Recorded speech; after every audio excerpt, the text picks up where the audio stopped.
سەبارەت بە بابەتی سەرەکی ئەمڕۆ کە سەردانی شاندی وەزارەتی نەوتی عێراق بۆ هەرێمی کوردستان و کۆبوونەوەی لەگەڵ بەرپرسانی باڵای هەرێمی کوردستان سەبارەت بە هەناردەکردنەوەی نەوتی هەرێمی کوردستان لە ڕێگەی بەندەری جیهانی تورکیاوە هاوکاتە ڕێککەوتنی کە لە نێوان سەرۆکوەزیرانی عێراق و سەرۆکوەزیرانی هەرێمی کوردستان پێوەست بە نەوت و گازی هەرێمی کوردستان کراوە. لە ساڵی 2007 سێ جار پرۆژە یاسای نەوت و گاز ڕەوانەی پەرلەمانی عێراق کراوە بۆ هۆی ناکۆکی سیاسی و تا ئێستا نەتوانراوە وەکو یاسایەک لە پەرلەمان تێپەڕێنرێت. گرفتەکانی بەردەمان بابەتە چین و چەندە گرنگە یاسای نەوت و گاز بۆ هەرێمی کوردستانیش بە تایبەتی لەسەرم بابەتە زیاتر قسە دەکەم بەڕێز دکتۆر سەباح سوبحی ئەندامی لیژنەی نەوت و گاز لە پەرلەمانی عێراق لە بەغداوە لەگەڵم دەبێت. دکتۆر سەباح ئەم کاتت باش سەرەتا مەوێت سەبارەت بە سەردانەکەی حەیان عەبدولغەنی ڕای بەڕێزت بزانم ئەو ئێستا لە هەولێرە بڕیارە دووسێ ڕۆژێک لێرە بمێنەوە لەگەڵ شانزەکەی لەگەڵ بەرپرسانی هەرێمی کوردستان لەبارەی هەناردەکردنەوەی نەوتی هەرێمی کوردستانەوە قسە بکەن. گرنگترین ئەو خاڵانە چین کە عێراق لەگەڵ هەرێمی کوردستان باسی دەکات و پێویستە چارەسەر بکرێن. سڵاو لە بەڕێزت و لە گەشت بینەرانی کوردستان بیستوار بەڕاستی وا دیارەکە ئەو بابەتە لە میانی ئەو سەردانەی بەڕێز محەممەد شەیع سوودانی هات لە ماوەی ڕابردوو لەگەڵ واکۆبوونەوەی لەگەڵ بەڕێز سەرۆکی حکوومەت و جەنابی سەرۆک مەسعود بارزانی ئەو کێشە و گرفتانەی کە باس کراوە یەک لە گرنگترین ئەو کێشە و گرفتانەی ئەوەیە کە مەسلەی موچەیە مەسلەی نەوتە مەسلەی کێشە و گرفتەکانی ئەو فەسائیلانەیە کە ئیستیدافی ئەو مەقەڕاتی مەتارەکان دەکەن و کێشە و گرفتی بۆ هەرێمی کوردستان دەنوێن و هەروەها بۆ عێراقیش. ئەو سەردانە لە میانی چەندین جەولاتی دانوستاندنە نێوان حکوومەتی هەرێم و نێوان وەزارەتی ئیتیحادی وەزارەتی نەوتی ئیتیحادی ئەو بابەتە گرنگەی کە احتیمادی لەسەر دەکەن و بۆتە بابەتێکی گرنگ ئەویش مەسلەی تەکالیفی ئیستخراجە ئەو تێچووەی کە تەرخان کراوە یاخود دەستنیشان کراوە بۆ دەرهێنانی نەوت لە هەرێمی کوردستان. بەڕاستی ئەو تەکەلیفە زۆر کەمە بەچاو ئەو بابەتە بە حەقیقیە کە هەیە بە فعلیە لەبەرەوەی ئەو کۆمپانیانە بەپێ ئەو عەقدانەی کە هەیەە بە عەقدی شەراکە ناودەنرێ تەکالیفی دەرهێنانی نەوت زۆر زیاترە لە 8600 دینار. ئەوەش وای کردووەکەوە کۆمپانیەکان داوای مافی خۆیان کردووە بە ڕێگای کۆبوونەوەیە کە لە چەند هەفتەی ڕابردوو کە ئەنجام دراوە لە دووبەی نێوان ئەو کۆمپانیانە لەگەڵ کۆمپانیای سۆمۆ و لەگەڵ نوێنەری وەزارەتی ئیتیحادی وەزارەتی نەفتی ئیتیحادی ئەوە وای کردووە کە حکوومەتی هەرێمی کوردستان بە هەمانگی لەگەڵ حکوومەتی ئیتیحادی ئەو کۆبوونەوەی ڕێک بخەن و کار لەسەر چۆنیەتی دووبارە تەرخانکردنی تێچووی دەرهێنانی نەوت لە هەرێمی کوردستان. ئەمەش هاوکات دەبێت لەگەڵ ئەو ڕاگەیانەی کە کۆمپانیای بۆتاشی تورکی ئاماژەی پێکردووە لە 2 مانگی ڕابردوو لە 2 ئۆکتۆبەر باسی لەوە کردووە کە بۆریەکانی کەرکووک جیهان ئێستا حازرە بۆ ڕەوانەکردنی نەوتی هەرێمی کوردستان. هیچ کێشەیەک ماوە لە بەردەم هەناردەکردنەوەی نەوتی هەرێمی کوردستان لە ڕێگەی بەندەری جەیهانەوە حکوومەتی عێراق دەڵێت کێشەکان تەکنیکین کێشەی بچووکن چارەسەر دەکرێن. ئایا دەکرێت بڵێن بەم نزیکانە دەکرێت نەوتی هەرێمی کوردستان هەناردە بکرێتەوە؟ بەڵێ خۆی کێشە تەکنیکەکان هەمووی چارەسەر کراوە هیچ کێشەیەکی تەکنیکی نەماوە. ڕاگەیاندنی کۆمپانیای بە بازارکردنی نەوتی تورکی بۆتاش ئەویش ڕایگەیاندکەوە ئەو بۆڕیا ئێستا حازرە بۆ هەناردەکردنی نەوتی هەرێمی کوردستان و کەرکووک پێکەوە هیچ کێشەیەکی تەکنیکی نەماوە. ئەوەی کە ماوە تەنها ڕەزامەندی ئەو کۆمپانیانەیە کە لە هەرێمی کوردستان کار دەکەن و کار دەکەن بۆ ئەوەی کە ئینتاجیان بگاتە 400,000 بەرمیل بەڵام بە مەرجێک مستحقاتی خۆیان وەرگرن. طبعا مستحقاتی خۆشیان بە پێی نظامی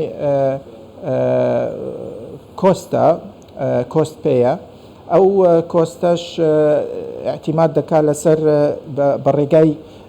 نفتەوە مستحقاتیان دەدرێت بەڵام ئەو پارەیە کە تەرخان کراوە بۆیان وەکو بودجە پارەیەکی زۆر کەمە وەک دیارەکەەوە ئێمە عقدەکانمان لە هەرێمی کوردستان جیاوازی هەیە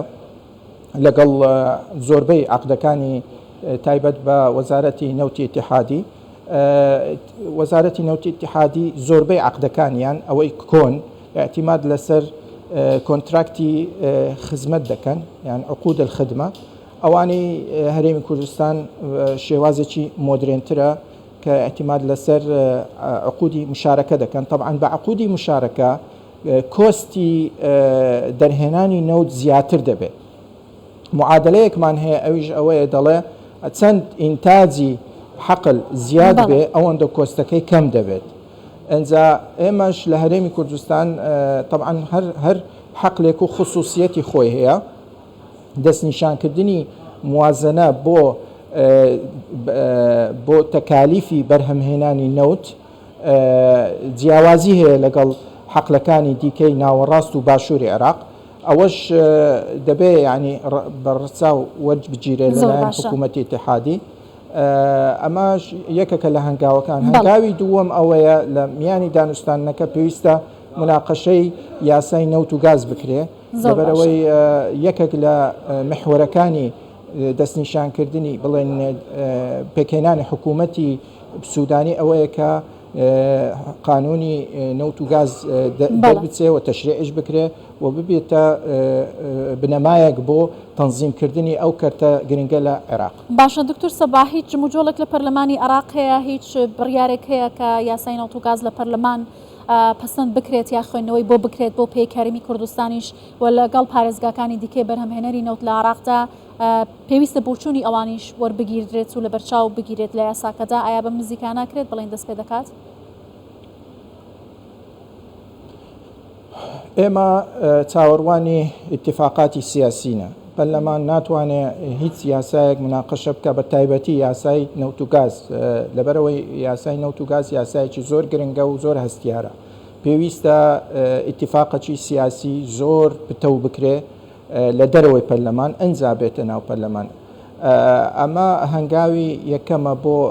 نەجاحەت هێنانی ئەم یاسایە دووەم بەڵێ هەنگاوی فعلی کراوە لەسەر وەرگرتنی بیر و بۆچوونی ئەو پارێزگانەی کە بەرهەمهێنەری نەوتن وەک بەسرا وەک ذیقار وەک واسط وەک کەرکووک وەک دیالە ئەوانە هەموو بەرهەمهێنەری نەوتن بەڵام هەر یەکە و بەپێی نزبەی خۆی گرنگترین پارێزگا کە دەبێ بڵین کە اعتیمادی لەسەر بکەین و ڕەئیان وەربگیرێ ئەویش پارێزگای بەسڕەیە و بالفعلیش ئەوانیش ڕاو بۆچوونیان نزیکە لە هەرێمی کوردستان پێویستە ئەو فکرە مەرکەزیە نەمێنێ کە اعتیمادی لەسەر دەکەن زۆربەی ڕاوێژکارەکانی وەزارەتی نەوتی ئیتیحادی کە هەوڵ دەدەن کەوا یاساکە بە ئاقاری مەرکەزیەت دابڕوە ئەوەش شتێکی باشە هەنگاوێکی باشە و ئێمە لە پەرلەمان هەوڵ دەدەین یعنی بەردەوام لەگەڵ نوێنەری پارێزگاکان کە ئەندام پەرلەمانن لێرە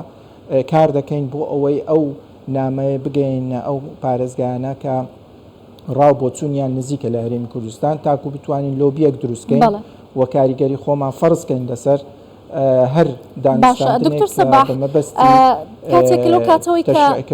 هەناردەی نەوت هەرێمی کوردستان ڕاگیرا حکوومەت عێراق بە بیانووی جۆرا و جۆر هەوڵی داوە مەرج بەسەر هەرێمی کوردستاندا بسەپێنێت ئاماژتان بە ڕێککەوتنی سیاسی کرد بەڵام لەسەر بودجە ڕێککەوتنی سیاسی کرا بوو بینیمان لە پەرلەمان لە هەندێک لە بەڵێنەکانی حکوومەت عێراق پاشگەز بووە ئایا لەسەر پرسی یاسای نەوت و گازیش بە هەمان شێوە نابێت چه گەرنتیەک هەیە؟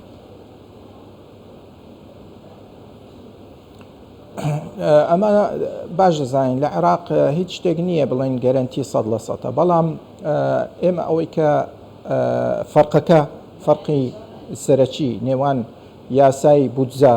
لەگەڵ یاسای نەوت و گاز ئەوەیە کە پارێزگاکانی بەرهەمهێنەری نەوت ئەوانیش هەمان بیر و بۆچوونیان هەیە لەگەڵ هەرێمی کوردستان لە یاسای بودجە ئەو بڵێن ئەو نزیک بوونەوەیە نەبوو نێوان هەرێمی کوردستان و پارێزگاکانی دیکە چونکە هەر پارێزگایەک و مەسلحەتی خۆی هەبوو ئێستا مەساڵحی هاوبەشمان هەیە لەگەڵ ئەو پارێزگایانەی کە بەرهەمهێنەری نەوتن ئەوە خاڵێکی گرنگە. خاڵی دووەم ئەوەیە کە ئێمە داوای بناغەیەکی دەستوری تەطبیقکردنی بناغەی دەستوری دەکەین. یعنی لە یاسای بودجە بناغەی دەستوری نییە کە ئەتیمادی لەسەر بکرێت، بەڵام لە یاسای نەوت بەڵێ مادەی 112 114 ئەوانە هەمووی بناغەی دەستورینێک کە دەبێت ئەتیمادی لەسەر بکەین و بتوانین بیکەینە بنامەیەک بۆ بڵێن دەستنیشانکردنی مافی خۆمان کە دەستنیشان کراوە لە ناو دەستوردا. بەڕێز دکتۆر سەباح سوبحی ئەنجامی لیژنەی نەوت و گاز لە پەرلەمانی عێراق، زۆر سپاس لە بەغداوە لەگەڵمان بووی.